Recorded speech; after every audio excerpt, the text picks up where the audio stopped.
வணக்கம் குட்டி நண்பர்களே. ஒரு பெரிய காட்டுல ஒரு சின்னஞ்சிறு மஞ்சள் வாத்து குஞ்சு இருந்துச்சு.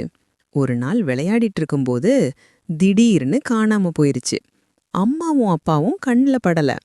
குஞ்சு தனியா நின்னு சிப் சிப் அம்மா அப்பான்னு ஆழ ஆரம்பிச்சிருச்சு. மழை கொட்ட ஆரம்பிச்சது.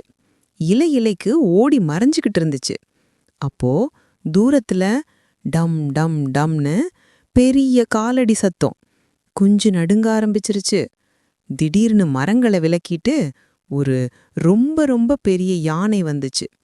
குஞ்சு ஐயோ முடிஞ்சதுன்னு கண்ணை மூடிக்கிச்சு. யானை மெதுவா குஞ்சு பக்கத்துல வந்து துதிக்கையால தூக்கி மெதுவா முகர்ந்து பார்த்துச்சு. குஞ்சு கண்ணை திறந்து பார்த்தா யானை கண்ணுல கண்ணீர் வழியுது.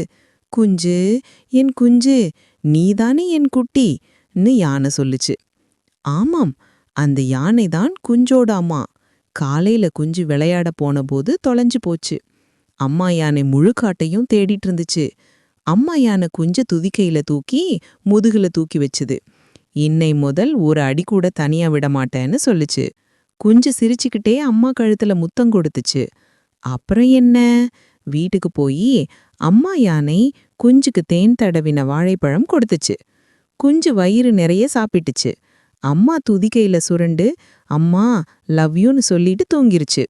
என்ன குட்டீஸ், அம்மா சொல்ற பேச்ச கேட்டு நல்லபடியா நடந்துக்கணும். அடுத்த கதையில் சந்திப்போம்.